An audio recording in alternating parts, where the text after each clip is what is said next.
Abramos nuestras Biblias de nuevo a Romanos capítulo 12.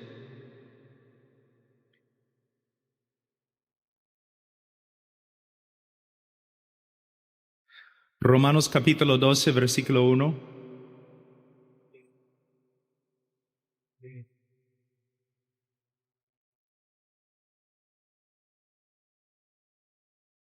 Así que, hermanos, os ruego por las misericordias de Dios que presentéis vuestros cuerpos en sacrificio vivo, santo, agradable a Dios, que es vuestro culto racional. No os conforméis a este siglo, sino transformaos por medio de la renovación de vuestro entendimiento, para que comprobéis cuál sea la buena voluntad de Dios, agradable y perfecta.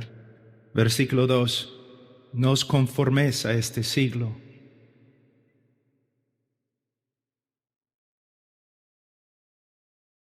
Un hombre está en peligro cuando no se da cuenta que está en peligro.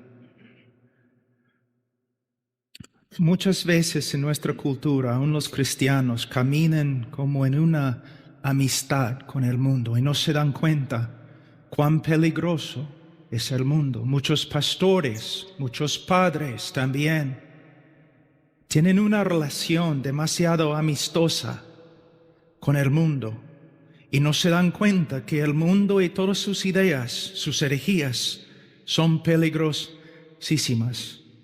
Mira, Jesús dijo que el diablo mata. El diablo mata. Muchos piensan que el diablo mata por medio de poseer a personas y un montón de cosas así.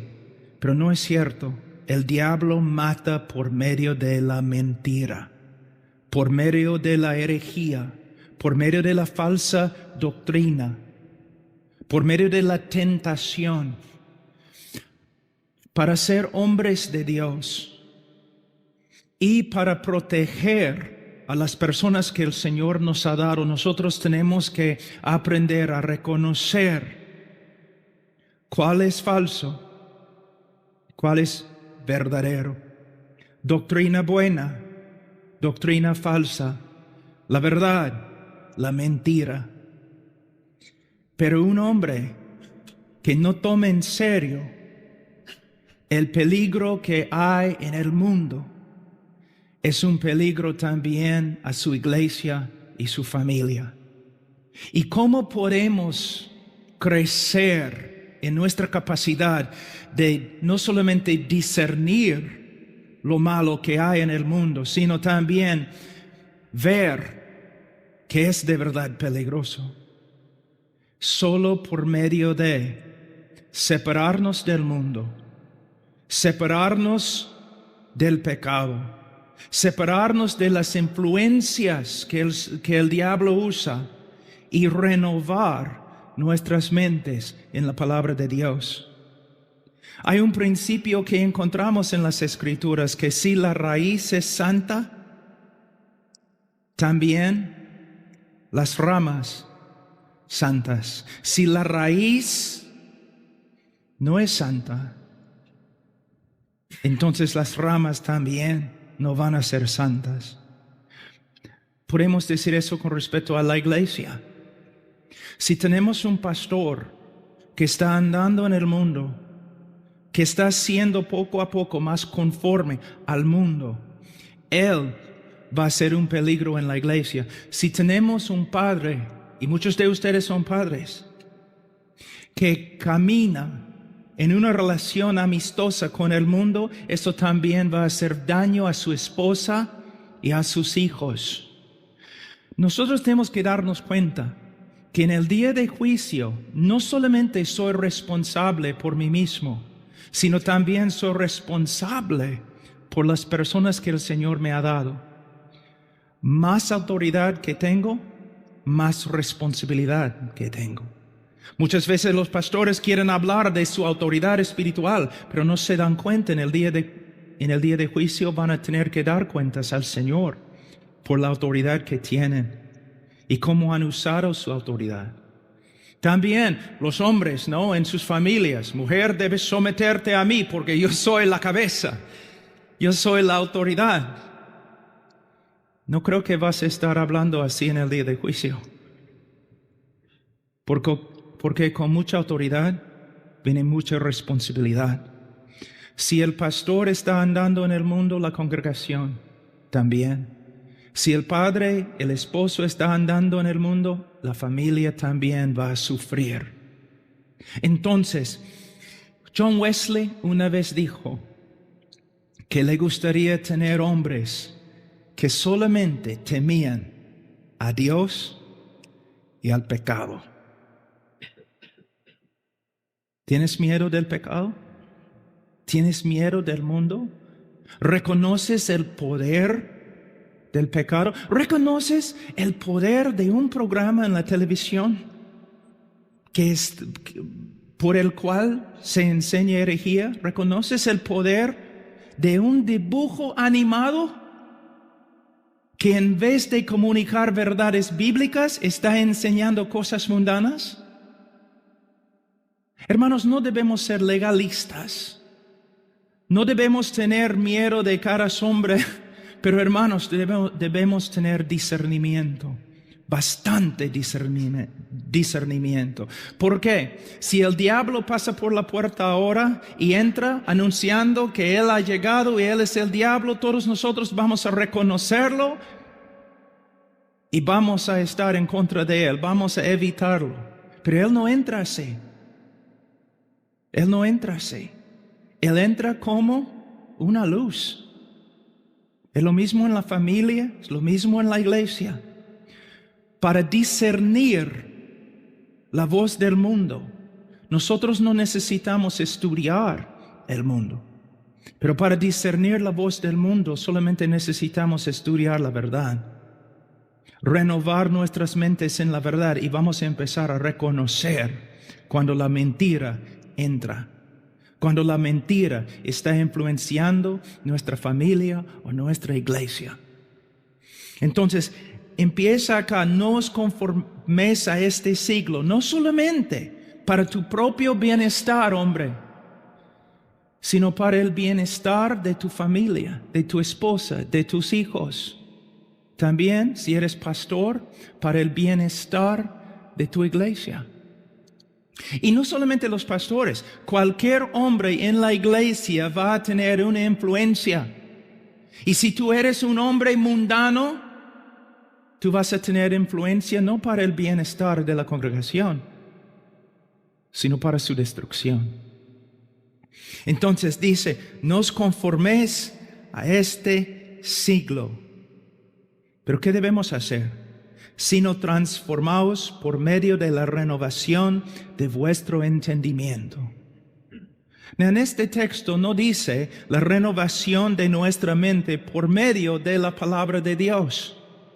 Pero si estudiamos toda la Biblia, reconocemos que la mejor manera de renovar nuestra mente es por medio de leer, estudiar, memorizar y meditar en la palabra de Dios. De nuevo, voy a volver a decir algo que he dicho varias veces ya. De una forma, la vida cristiana no es un misterio. Y caminar en el poder del Espíritu Santo no es un misterio. Y la vida cristiana exitosa no es un misterio. ¿Qué debemos hacer? Debemos renovar nuestra mente en la palabra de Dios. Debemos vivir una vida de oración. Debemos mantener comunión con otros hermanos que también tomen en serio el llamado de Dios. Debemos evitar las malas influencias, cualquier voz que hable en contra de las Escrituras. Pero ¿sabe qué? La mayoría de los hombres, aún muchos pastores, no tomen en serio estos principios tan básicos y importantes. Cada uno está buscando una solución no milagrosa. Tú necesitas ir a tal congregación, ellos van a poner sus manos sobre ti, vas a recibir poder y ahí vas a poder vivir la vida cristiana con victoria. Siempre queremos algo instantáneo, en vez de vivir una vida disciplinada haciendo lo que el Señor nos ha mandado. Debemos renovar nuestra mente. ¿Cómo? Primeramente vamos a hablar un ratito de la palabra de Dios. Pastor, una pregunta. Por supuesto, no tienes que contestar en voz alta, pero de verdad necesitas contestar la pregunta. Eres pastor.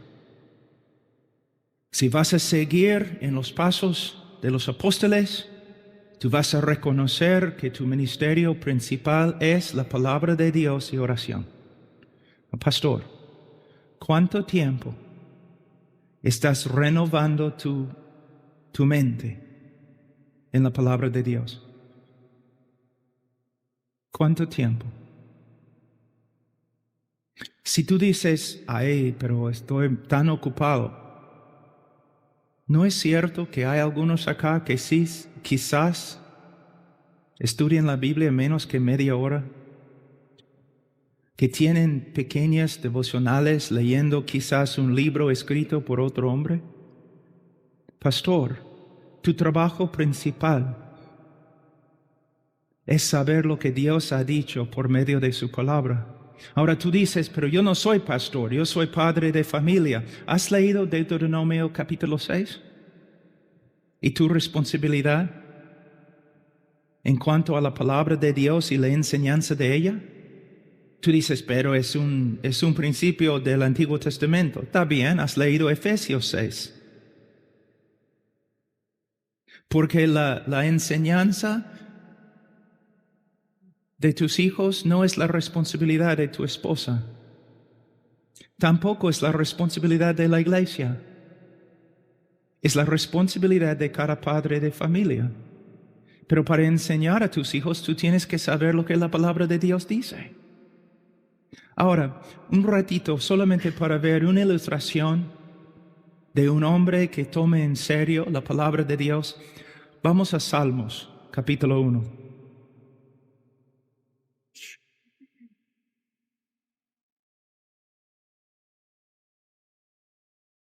Aquí podemos ver en el Antiguo Testamento exactamente lo que Pablo está diciendo en el Nuevo Testamento. ¿Qué dice él? Que no debemos conformarnos al mundo. ¿Qué debemos hacer? Debemos renovar nuestra mente en la palabra de Dios.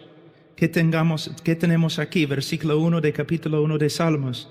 Bienaventurado el hombre que no anduvo en consejo de malos, ni estuvo en camino de pecadores, ni en silla de escarnecedores se ha sentado. Es un hombre que rehúsa ser hecho del mismo molde del mundo.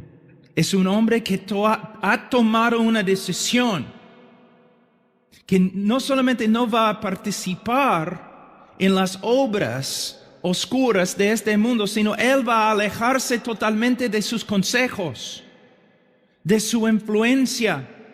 Él no va a participar con ellos. Él no va a estar con ellos. Él toma en serio la separación. Ahora, hermanos, en mi vida cristiana he estado con muchos pecadores. Un tiempo yo predicaba mayormente en la calle. Yo vivía aún en una misión en el centro de una ciudad muy, muy grande. Yo vivía con la gente de la calle predicando, pero tú puedes estar ahí predicando sin participar en las obras de ellos, sin recibir sus consejos. Entonces no estoy diciendo que todos nosotros debemos mudarnos a un sitio en Alaska donde no hay gente, solamente osos. No estoy diciendo eso, pero lo que estoy diciendo es que tú tienes que tener la convicción que cualquier mentira me puede contaminar. Debemos evitar todo lo que no está de acuerdo con las Escrituras. Y tenemos que guiar nuestras iglesias para que los hermanos hagan lo mismo. Y tenemos que guiar a nuestras esposas y hijos para que también tomen en serio el pecado y lo eviten. Bienaventurado Hermano, escudriña tu vida un ratito. ¿Dirías que eres un hombre bienaventurado? Tu vida, aunque haya sufrimiento, aunque hay pruebas, puedes decir que se nota que tu vida es una vida bendecida por Dios. Yo veo tantos hermanos en la iglesia que no solamente no se ve la bendición en su vida, sino que ellos mismos dicen que no hay bendición en su vida. Pero cuando les hablo y les pregunto cuánto tiempo estás leyendo, estudiando, meditando, aplicando la palabra de Dios en tu vida, ellos dicen 0. Muchos pastores dicen, caramba, en mi iglesia no hay bendición. Personas no están convirtiéndose. Personas no están creciendo. Pastores, aunque lo neguemos, tenemos que reconocer, la iglesia va como los líderes van. La iglesia anda conforme a cómo los líderes andan. El hecho que tú prediques cada domingo no demuestra a nadie que eres un hombre de la palabra. También tu vida, y no solamente en la iglesia, sino también en la familia. Personas pueden ver a través de ti que renovar la mente en la palabra de Dios trae bendición. Eres un ejemplo de la bendición que la palabra de Dios trae a los que renuevan su mente en ella. Y no estoy hablando como muchos falsos profetas en la televisión. Cuando yo hablo de bendición y prosperidad, ni estoy pensando en un Mercedes-Benz. Estoy pensando en algo mucho más alto. La presencia de Dios, conformidad a Cristo y la paz que el Espíritu Santo da a una persona que anda con el Señor. Hermanos, todo empieza con la palabra de Dios. Ahora, dice, bienaventurado el varón que no anduvo en consejo de malos, ni estuvo en camino de pecadores, ni en silla de escarnecedores se ha sentado. No tiene nada que ver con las ideas del mundo. Versículo 3, o versículo 2, sino que en la ley de Jehová está su delicia, y en su ley medita de día y de noche. Medita. Si medita en la ley, es porque también ha memorizado la ley. Y si ha memorizado la ley, es porque también ha estudiado, leído y ha estudiado la ley. ¿Puedes ver la relación que el hombre bienaventurado tiene con la ley de Dios, con la palabra de Dios? También podemos ver esto en las epístolas de Pablo, en Colosenses y Efesios. ¿No es interesante que cuando Pablo habla de la llenura del Espíritu Santo, él describe algunos resultados y los resultados son casi los mismos como en Colosenses, donde él demuestra el beneficio de meditar en la palabra de Dios, de tener la palabra de Dios, la palabra de Cristo en el corazón? No me hables. Mira, yo hablo bastante de la llenura del Espíritu Santo. Yo veo la necesidad de la llenura del Espíritu Santo, pero no me hables acerca de la llenura del Espíritu Santo sin hablarme de la palabra de Dios.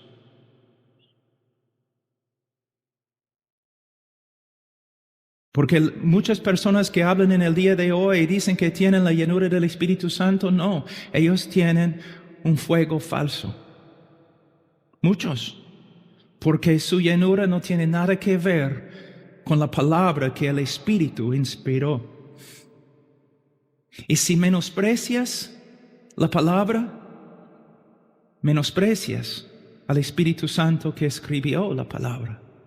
Les voy a contar una historia. Una vez una iglesia me invitó a predicar, ¿no? Entonces yo llegué y yo senté atrás, esperando, iban a llamarme para que yo predicara. Pero pasamos como 2 horas, personas, ¿no? Dando testimonios de visiones que habían visto, de milagros que habían sucedido esa semana. Una persona decía que salió del baño y él vio la palabra de la Biblia flotando en el aire en su cuarto de estar, un montón de cosas. Yo pensaba, ay, ¿en qué me he metido? Y yo estaba sentado ahí escuchando, caramba, estas personas son tan espirituales, han visto tantas cosas. Entonces subí al púlpito y yo dije, vamos a estudiar en 2 Timoteo capítulo 2, versículo 2. Y los líderes estaban, ¿no?, en las primeras bancas. Y algunos de ellos empezaron a buscar en el índice de su Biblia dónde estaba 2 Timoteo. Entonces yo mirando así, yo dije, Entonces yo dije a la congregación, hermanos, soy más o menos bautista, pero voy a profetizar. Cerré mis ojos y empecé a profetizar. Yo les dije, en los últimos 2 horas, ustedes han hablado de visiones, de ángeles, de Biblias flotando, y de verdad, ustedes no han visto nada. Son como niños viendo caras en las nubes, pero no han visto nada de Dios. ¿Por qué? Porque mira cómo ustedes menosprecian la palabra de Dios. Ni sus líderes pueden encontrar 2 Timoteo. Si ustedes no van a apreciar la revelación que el Señor ya te ha dado, ¿por qué te va a dar más revelación? Todos en el día de hoy están buscando visiones y un montón de cosas supuestamente milagrosas simplemente porque son hombres carnales que no saben cómo decir no a la carne y sí al Espíritu Santo y estudiar la Biblia y estudiar la palabra de Dios. No quiero ser ofensivo, pero quiero hablar la verdad.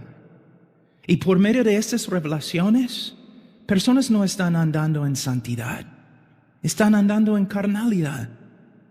Para ser hombres santos, para ser hombres bienaventurados, ¿qué necesitamos hacer? Lo que la Biblia dice.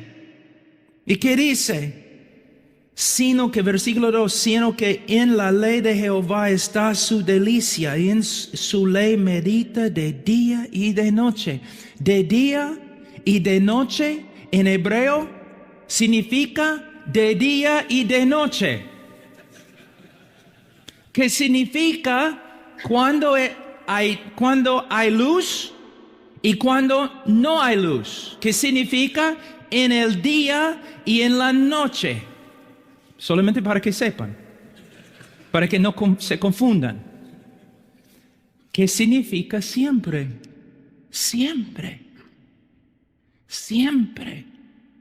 Ahora, algo muy importante, y de verdad he venido acá, es como 5 días, he aprendido bastante de los alumnos, porque anoche yo estuve hablando con el hermano Rubén y él estaba enseñándome algunas cosas que el Señor le había enseñado, y algo muy, muy hermoso, que aquí en versículo 2 y en toda la Escritura, dice, sino que en la ley de Jehová está su delicia. Debemos pensar un ratito, cuando David dice la ley de Jehová, ¿no? Hay varias leyes como, ¿no? No debes matar. ¿Cómo puede una ley así ser una delicia? ¿No? O hay ciertos animales que no debes comer. David estaba allí pensando, ay caramba, qué maravilla. Hay algunos animales que no debo comer. Y no debo matar. ¡Wow! Entonces, ¿cómo puede uno deleitarse en toda la ley de Dios. No es necesario, aunque cada ley demuestra la sabiduría de Dios, y una persona que obedece la ley será una persona sabia, pero se puede deleitar en la ley de Dios, porque la ley revela quién es Dios, la naturaleza de Dios. Por ejemplo, Dios dice, no matarás. ¿Cómo puedo alegrarme, gozarme en este mandamiento? Demuestra que Dios es justo.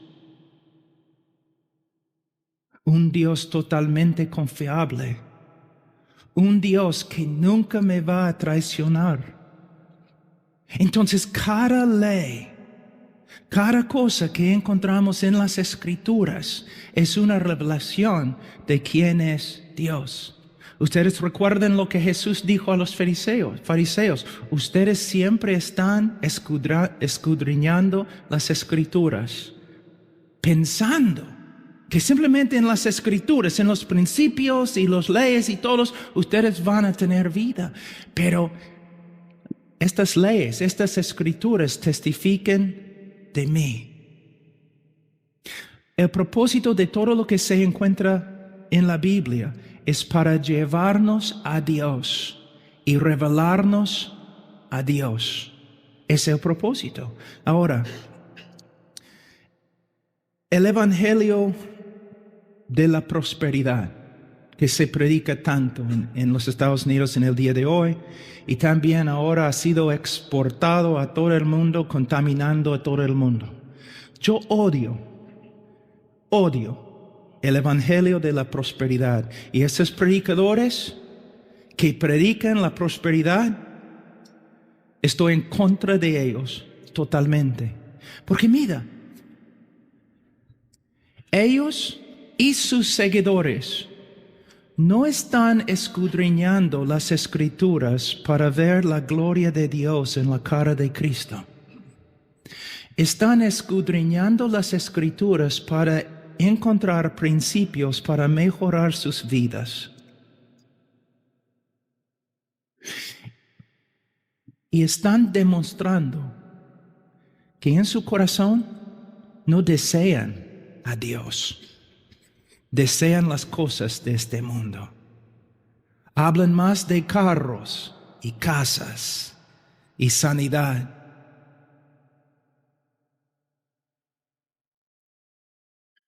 ¿Me entienden, hermanos? Las Escrituras, uno puede leer las Escrituras y por medio de las Escrituras condenarse. Pero nosotros leemos las Escrituras. ¿Por qué? Porque hemos encontrado una joya. Su nombre es Jesús. Y queremos verlo más y más y más y más. Un hombre que siempre anda pensando en las cosas de este mundo, él piensa así porque él es del mundo. Pero una persona con un corazón regenerado, no le importan estas cosas. No porque es un santito que sabe cómo negarse de todo, no.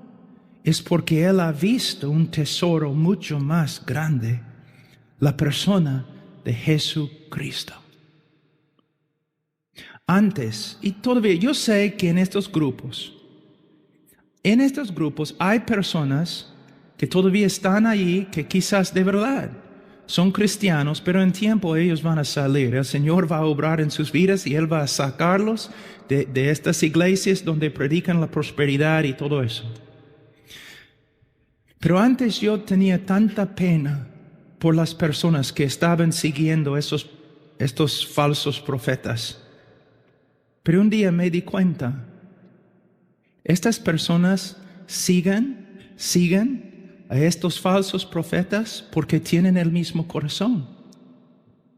El falso profeta, su Dios es su estómago. Los que siguen a este falso profeta también su Dios es su estómago. su apetito. Tiene deseos carnales y el predicador les promete suplir sus deseos carnales. Hay muchos en el día de hoy que no son cristianos. Se dicen cristianos, no son cristianos, porque Cristo no les satisface. Necesitan otras cosas. Pero el cristiano verdadero desea solamente a Cristo. Pastores, yo voy a muchas iglesias. Les voy a decir algo. En el día de hoy yo estoy viendo iglesias que están creciendo, llegando a ser iglesias grandes, pero no por medio de predicar a Cristo, por medio de ofrecer un montón de cosas a las personas que vienen. Pero ¿sabe lo que es interesante? En medio de este circo evangélico, en una iglesia grande así, siempre hay un grupito. De verdad, casi siempre hay un grupito de hermanos verdaderos que están ahí muy tristes, totalmente descuidados, y los demás en la iglesia dicen que son no como bichos raros, son como hombres extremos, porque solamente quieren orar, escuchar la palabra, hablar de Jesús y servirle. Y ellos no quieren todas estas cosas nuevas que los pastores están trayendo para hacer crecer la iglesia. Y en tiempo ellos están allí en un rincón de la iglesia y el pastor está con los demás haciendo cosas carnales para ganar gente carnal.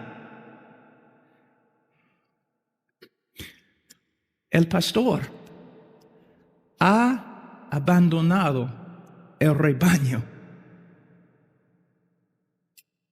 para agradar y hacer amistades con los carnales.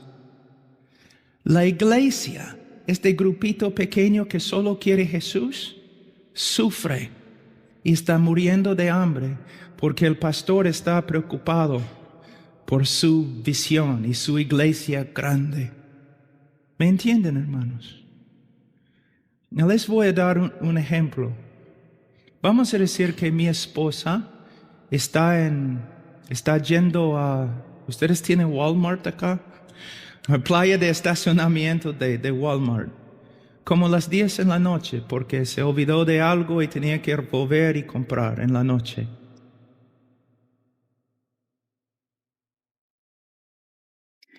Y 3 hombres atacan a mi esposa. 3 hombres atacan a mi esposa. Y tú estás caminando por acá. Y tú ves lo que está pasando, pero tú no haces nada. Quizás por causa de la autopreservación, por causa de temor, tú no haces nada. Cuando yo me entero de lo que ha pasado, yo voy a buscar a estos 3 hombres. De verdad. Pero luego, después de encontrar a estos hombres, yo te voy a buscar. Porque en vez de proteger mi esposa, tú corriste. Yo te digo, en el día de juicio, muchos pastores, va a ser horrible.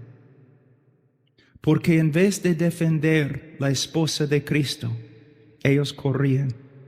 En vez de dar su tiempo pastoreando un rebaño de personas que solamente querían a Jesús, ellos estaban por acá dando alimentos carnales a hombres carnales para hacer crecer su iglesia. ¿Me entienden, hermanos? Por eso es tan importante que nosotros nos centremos en la palabra de Dios y la palabra de Dios sea nuestra delicia. Y que nosotros estudiamos la palabra de Dios no para encontrar principios para que tú puedas tener tu mejor vida ahora. No. Yo quiero ver a Él. Yo quiero ver a Él. Y Él está en cada página, en cada versículo, en cada palabra, en cada letra. Él está. No me hables de otras cosas. Yo amo la ley de Jehová, pero amo la ley de Jehová porque me muestra Jehová. A veces personas se han acercado a mí y me han dicho: Pablo, yo doy gracias al Señor que te he conocido y tu ministerio. Le doy gracias al Señor que he conocido tu ministerio, porque a través de ti conocí a John MacArthur. O John Piper, Carlos Spurgeon. Y yo, mi cara, está bien, hermano. Mira, la palabra de Dios tiene un propósito: mostrarnos a Dios. Y Él es el tesoro más grande. Vamos un ratito a ver un poco más en Salmos. Será como árbol plantado junto a corrientes de aguas. Y Él será así si está en el púlpito o si está en el hospital. Él será así si está rodeado por hermanos que le aman. Y Él será así si está en una cárcel rodeado por sus enemigos. No depende de las circunstancias, porque hay algo más fuerte en Él que las circunstancias. La palabra de Dios y la obra del Espíritu Santo, obrando con la palabra para fortalecer su vida y para asegurar que sea un hombre bienaventurado. Y dice: será como árbol plantado junto a corrientes de aguas, que da su fruto en su tiempo, y su hoja no cae, y todo lo que hace prosperará. Hay algo muy bonito acá para los maestros de la prosperidad, porque ellos usan este texto bastante, ¿no es cierto? Tengo una pregunta. ¿Los árboles fructíferos comen su propio fruto? No. Ahí es el problema con el movimiento de prosperidad. Ellos quieren llevar fruto para comer su propio fruto. Árboles no son así. Tú ves un árbol ahí en el campo comiendo su fruto, tú debes correr. Un hombre fructífero es una bendición a todos los que están alrededor de él. Podemos ver eso. Mira, Abraham, un hombre fructífero, sí. ¿Sabe qué? De una forma Lot, el Señor bendecía a Lot por causa de ¿quién? Abraham. Hay predicadores a través de la historia de la iglesia que han sido una bendición para todos. Murieron en pobreza. Pablo, sin cabeza, murió. Pero hasta el día de hoy, un árbol fructífero. Nosotros debemos ser hombres fructíferos. Y aquí es algo muy importante, no solamente con respecto a la prosperidad, sino también con respecto a lo espiritual, el fruto espiritual. Y hermanos, ya he hablado de eso, voy a hablar de nuevo. Hermanos, si llevamos fruto, es no solamente para nuestro bienestar. Un hombre fructífero, su esposa va a ser bendecida por su fruto. Sus hijos, ¿cuántos textos hay en la Biblia que hablan de la bendición de los hijos cuando su padre anda conforme a la palabra de Dios? Pastores, Hay pastores totalmente desconocidos. Nadie conoce, nadie sabe su nombre. Pero en el cielo en este momento se nota, se proclama su vida, su nombre. Hombres fructíferos que han bendecido. Yo conozco a un hombre en Sudamérica que ahora ya ha muerto hace 2 años, murió, que dejó después de como 40 años de ministerio, casi 50 años de ministerio, dejó más que 500 iglesias. Tú ni sabes cómo se llama. Un hombre fructífero, pero no llevando fruto para sí mismo, sino para todos los que estaban alrededor de él. Es uno de los problemas con la doctrina de prosperidad. Ellos quieren comer su fruto, pero nosotros queremos llevar fruto para los demás, para las demás. Ahora, vamos a volver a Romanos capítulo 12.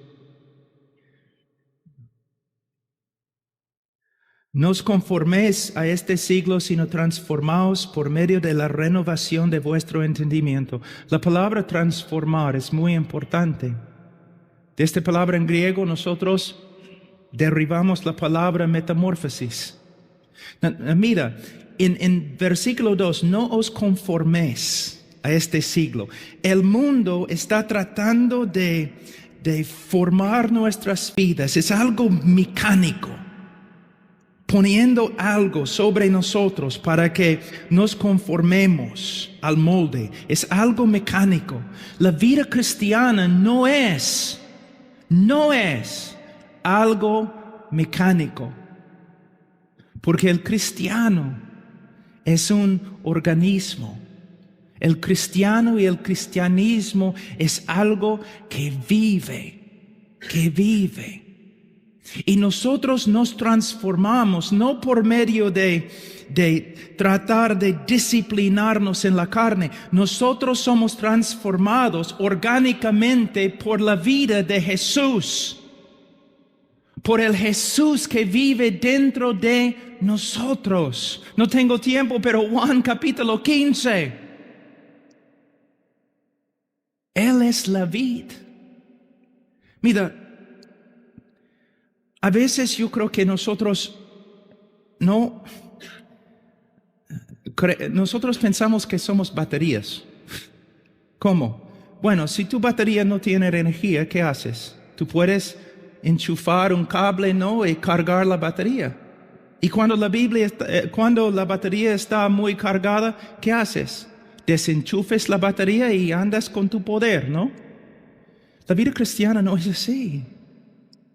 Muchos piensan, ya voy a tener mi tiempo devocional de 10 minutos y voy a cargar mis baterías y luego voy a andar sin Cristo todo el día. Hermanos, más común que lo que pensamos. Mira, una vid y un pámpano. Si tú ves que esta rama, este pámpano, no está conectado a la vid, tú sabes que está muerta. Está muerto. No va a llevar fruto. Nosotros somos así. No es que debemos tener nuestro tiempo devocional, 15 minutos, y luego andamos todo el día sin Cristo. Nosotros necesitamos cultivar una relación continua con Él, una relación viva. La razón por la cual debemos pasar tiempo con el Señor es para que todo el día estemos pensando en Él. Necesitamos aprender cómo cultivar la presencia del Señor, cómo orar sin cesar, pero solamente podemos cultivar una disciplina por medio de orar en tiempos definidos cada día. A veces cuando hablo con los pastores son muy... ellos saben cómo hablar para evitar la pregunta. Yo, pastor, ¿cuánto tiempo oras? Bueno, yo personalmente, yo no tengo un tiempo de oración. simplemente oro todo el día. Y yo digo, no es verdad. No es verdad. Tú no lo haces. ¿Cómo sabes? Porque la capacidad de caminar con el Señor todo el día y orar sin cesar, esta capacidad se desarrolla en tiempo privado con el Señor, en un tiempo definido. Aprendemos cómo orar sin cesar por medio de tiempos fijos de oración. Hermanos, es verdad. Es verdad, hermanos. Todos dicen que Spurgeon era quizás el mejor predicador desde los apóstoles. Bueno, es uno de ellos, es cierto. Y sabe que un día, cuando todos los hombres que han escrito las biografías de Spurgeon lleguen al cielo, yo creo que Spurgeon les va a dar duro. Porque mayormente en las biografías, ¿sabe lo que yo he escuchado? Spurgeon era el predicador, el más grande predicador del cristianismo moderno, porque tenía una memoria fotográfica, porque era un hombre tan inteligente. Hermano, Spurgeon era un hombre de oración. Spurgeon dijo, yo tengo la cita, Spurgeon dijo, sería mejor para él enseñar solamente a un hombre cómo orar que enseñar 10 hombres cómo predicar. Él puede decir eso, ¿por qué? Porque él creía en la indispensabilidad de la predicación y el estudio. Pero él estaba enfatizando una verdad muy importante, la oración. A.M. Bounds, él oró de 4 en la mañana a 8 en la mañana, los muchos años de su ministerio.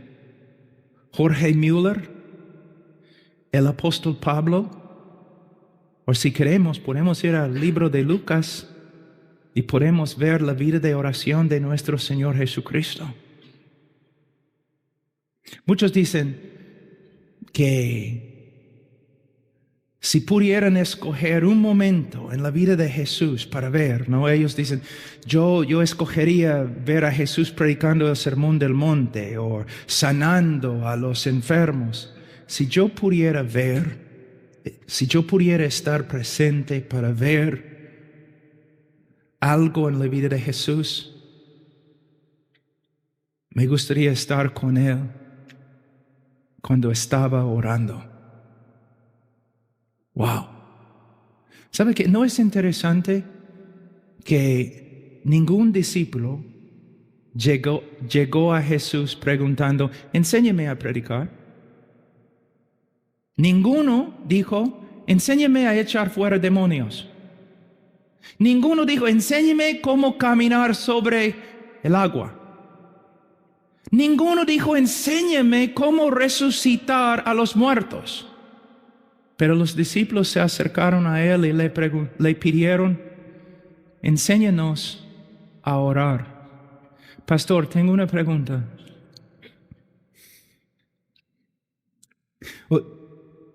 Yo pasé un tiempo en una iglesia con un predicador que se conocía años atrás, casi 30 años atrás, que se conocía como el mejor orador en cristianismo. Mejor orador en cristianismo. Y yo, cada vez que después de cada sermón, yo me sentaba allí en la banca triste, con mi cabeza en mis manos así, pensando, nunca voy a ser tan inteligente como ese hombre. Nunca voy a ser tan elocuente como ese hombre. Nunca voy a poder leer tantos libros como este hombre. Pero un día, otro predicador llegó. Y el hombre no era elocuente. Era un hombre que había leído bastante, pero no como el otro predicador. Y subió al púlpito y empezó a predicar. Y cuando terminó a predicar, yo estaba sentado ahí en la banca y yo estaba diciendo, ay caramba, me gustaría ser santo como Él. Me gustaría orar como Él. Me gustaría conocer a Dios como Él conoce a Dios. Una vez una persona en la congregación se ha acercado a ti y te ha pedido, pastor, enséñame a orar como tú oras. O enséñame, pastor, a amar a mi esposa como tú amas a tu esposa. Enséñame, pastor, cómo andar en tanta paciencia como tú andas. ¿Ves? Una vida transformada. Leonard Ravenhill siempre decía, todo el mundo está buscando una nueva definición de cristianismo. Lo que el mundo necesita es una demostración antigua y bíblica de cristianismo. Hombres transformados. Ahora, hemos hablado un poco acerca de la palabra de Dios, pero quisiera un ratito ir a Efesios. Y especialmente para algunos alumnos quizás que están acá. Capítulo 1. Como les dije, yo creo que los primeros capítulos de Efesios contienen la doctrina más profunda en todas las escrituras. Pero en medio de estos 3 capítulos, ¿qué encontramos? 2 oraciones. Pablo recibía las doctrinas, su enseñanza del Señor. Pablo vivía las doctrinas y Pablo comunicaba las doctrinas. Pero no solamente eso, sino versículo 15 de capítulo 1. Por esta causa también yo, habiendo oído de vuestra fe en el Señor Jesús, de vuestro amor para con todos los santos, no ceso de dar gracias por vosotros, haciendo memoria de vosotros en mis oraciones, para que el Dios de nuestro Señor Jesucristo, el Padre de gloria, os dé espíritu de sabiduría y de revelación en el conocimiento de Él, alumbrando los ojos de vuestro entendimiento, para que sepáis cuál es la esperanza a que Él os ha llamado y cuáles las riquezas de la gloria de su herencia en los santos y cuál la supereminente grandeza de su poder para con nosotros los que creemos según la operación del poder de su fuerza. Entonces, ¿qué podemos ver? Pablo no solamente enseñaba correctamente, Pablo oraba por los que estaban recibiendo sus enseñanzas, sabiendo que sin la obra del Espíritu Santo, nadie va a entender como debe entender. Hay muchos jóvenes que ellos aprenden cómo hacer la hermenéutica y lo hacen mejor que yo. Pero ellos piensan, bueno, tengo el contexto histórico, tengo el contexto gramático, he visto todo en el griego, el hebreo, he visto la relación entre las frases y las preposiciones, tengo todo precisamente interpretado y voy y enseño y salgo y hecho mi trabajo. No, no has hecho tu trabajo. Un sermón es más que la gramática correcta. Un sermón es la manifestación del poder del Espíritu Santo mientras el predicador está enseñando las verdades de la palabra de Dios. Y un sermón preciso, perfecto, hermenéutica excelente, sin la oración, Pablo, ¿cómo puedes decir tal cosa? Bueno, mira Pablo. Enseñaba, oraba. Enseñaba, oraba. Enseñaba, oraba. La palabra de Dios es la espada. ¿De quién? El Espíritu. Entonces, es la obra del Espíritu Santo a través de la palabra infalible de Dios, revelando a Cristo a la congregación. Podemos ver de nuevo una obra trinitaria. El Padre, el Hijo, el Espíritu Santo. Todos obrando a través del predicador mientras Él predica la palabra de Dios. Pastores, yo sé lo que la carne odia. Yo sé. De hecho, tú puedes, ¿no?, organizar tu día y tu vida basado en lo que tu carne odia. La carne odia el estudio de la palabra y la carne odia la oración. Pero ¿qué dijeron los apóstoles? No podemos dejar el ministerio de la palabra de Dios. No podemos dejar el ministerio de la palabra de Dios y de oración.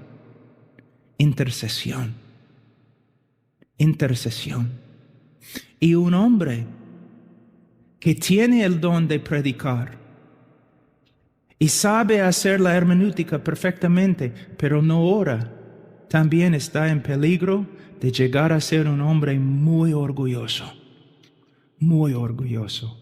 Y en tiempo, un hombre muy inútil. Pastores, yo sé que es difícil a veces orar, levantarnos muy de mañana como Jesús en el libro de Marcos. Pero yo te digo algo. Si comienzas a orar un día, el próximo día sería un poco más fácil. Y el próximo día un poco. Es algo que empezamos a aprender. Muchas personas me dicen, pero Pablo, yo oro y es como un cielo de bronce sobre mi cabeza. Sí, por eso oramos por fe, hermano, no por medio de lo que podemos sentir. Pero hay una cosa que les voy a enseñar para terminar, que un hermano muy anciano me enseñó hace muchos años. Alguien le preguntó, ¿cuánto tiempo oras? Y él contestó,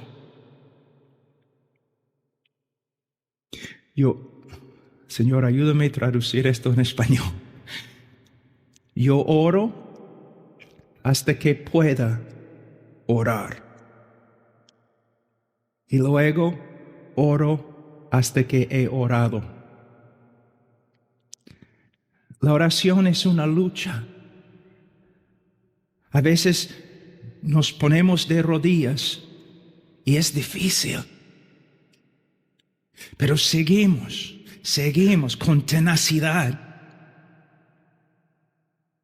Porque sabemos que es necesario entrar en su presencia. Es necesario entrar allí.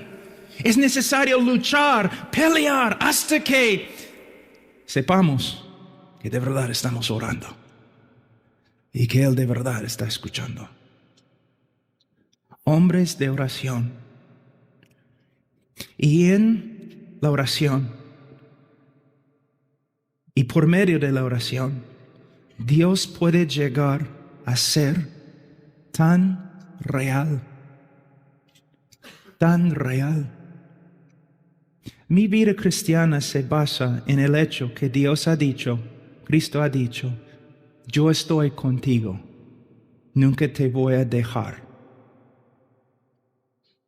Pero a la vez, un predicador en su vida la presencia de Dios puede llegar a ser tan real que él sabe que Dios está con él.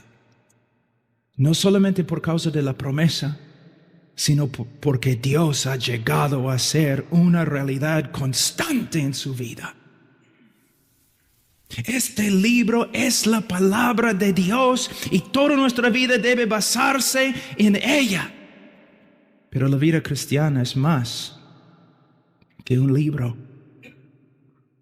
Es la presencia, la vida y el poder de Dios, de un Dios que todavía vive y actúa poderosamente en su pueblo y en su predicador. Hermanos, tienen que cultivar su relación con Él. Y esta relación y todos tus pensamientos y tus actos tienen que basarse en este libro. Estas verdades escritas por el Espíritu Santo.